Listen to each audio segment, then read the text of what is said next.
Cervical spondylosis और depression ये दोनों इंटर रिलेटेड हैं, आपको मालूम है?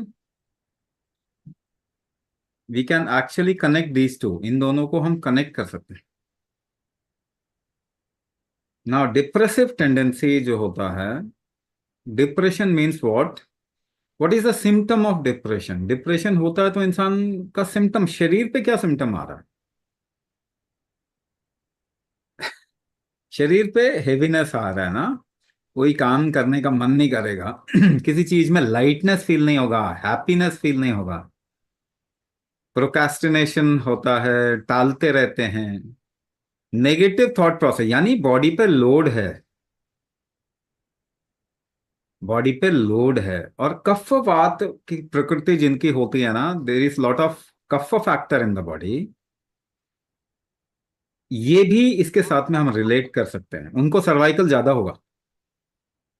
सो there is a factor which is weak in the body which is known as udan shakti. अपने को उठाने की शक्ति जो होता है कम होता है। तो लोड कहाँ आएगा? स्पाइन पे लोड आएगा ना, स्पाइन नीचे की तरफ में खींचेगी।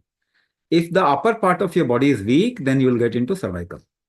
अगर कोई नीचे से स्पाइन को खींच रहा है and the upper part of the body is weak, तो आपका ऊपर का इंपैक्ट जो होगा, गर्दन के पीछे का इंपैक्ट ज्यादा होगा, वो वीक हो जाएगा, वो सर्वाइकल हो गया। वो वीक होगा, उस पर लोड आएगा तो वो अपने आप को स्टिफ करने की कोशिश करता है।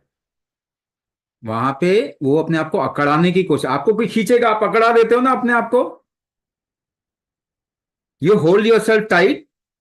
तो कोई लोड ज्यादा है तो the downward pull on the body is more and you are not able to lift yourself up. Downward pull ज्यादा है तो गर्दन, क्योंकि कफवात वालों की गर्दन जो होती है, ऊपर का रीजन जो है वो वीक होता है। So the upper part of the body will tense itself, वो अपने आप को बचाने की कोशिश कर रहा है।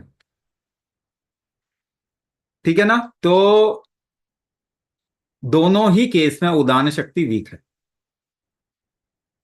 उदान शक्ति, अपने को ऊपर उठाने की शक्ति कमजोर हो गई। कौन से मेडिसिन से बढ़ाओगे वो? कौन से मेडिसिन से बढ़ाओगे वो शक्ति? स्ट्रेंथ कौन से मेडिसिन से बढ़ाओगे? मेडिसिन से कोई तो स्ट्रेंथ नहीं बढ़ता। 100 साल में कोई तो एविडेंस नहीं है, कोई भी एविडेंस नहीं है, 100 साल में कोई भी एविडेंस नहीं है कि ये सब चीजें ठीक होती है। ह्यूमन बॉडी का स्ट्रेंथ बढ़ गया, बल्कि कमजोर होता गया ना, ये सब प्रॉब्लम बढ़ रहा है ना। तो फिर क्या करना पड़ेगा? ये उदान शक्ति बढ़ाना पड़ेगा। कैसे बढ़ाएंगे? उदान शक्ति बढ़ाने के लिए पहला फैक्टर आपको क्या करना है? इनहलेशन लंबा करना पड़ेगा। इनहलेशन बहुत शॉर्ट हो गया लोगों का।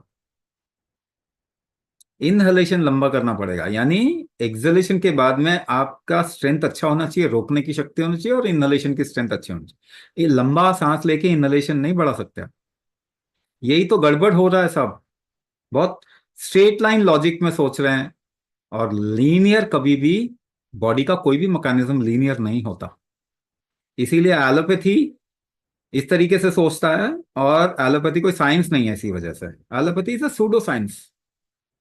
कोई भी ठीक नहीं कर पाया ना, 100 साल में तो कुछ भी ठीक नहीं करते। डायबिटीज किसी का ठीक नहीं हुआ, थायराइड किसी का ठीक नहीं हुआ, आर्थराइटिस किसी का ठीक नहीं हुआ, रूमेटॉइड किसी का ठीक नहीं हुआ।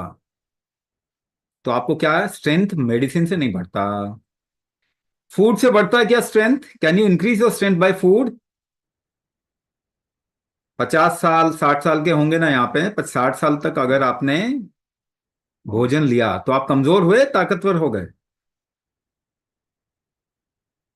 80 साल लेने के बाद तो सुपर ह्यूमन हो जाना चाहिए था ना, उड़ने लग जाने चाहिए थे। इतना 80 साल फूड खाया आपने, आपको तो सुपर ह्यूमन होना चाहिए था। पर आप तो मरने की तैयारी करने लग जाएंगे 80 साल में, इतने कमजोर हो जाएंगे। सभी के साथ होगा ना? इफ आई रीच 80 80 तो आई आई ऑलमोस्ट डाई। आधा तो मृत्यु में वहीं पे होगा। राइट? तो फूड से शक्ति बढ़ाएंगे क्या?